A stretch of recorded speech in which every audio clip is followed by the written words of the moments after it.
Welcome back to another technical deep dive here in the debug zone. Today we're tackling a big question and breaking it down with insights from other users.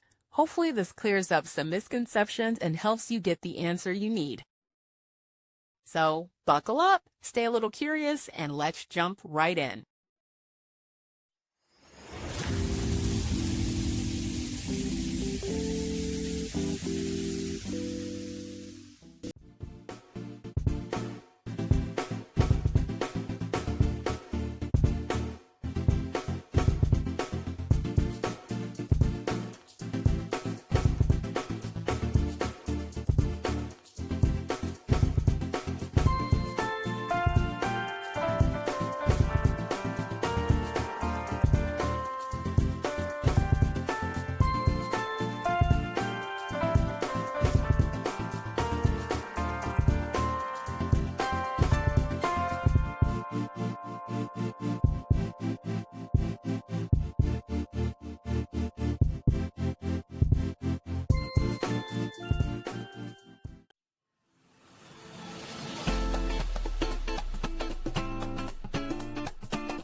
And that's a wrap.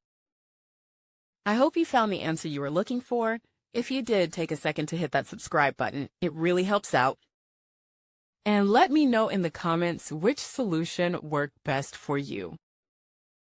See you next time in the debug zone.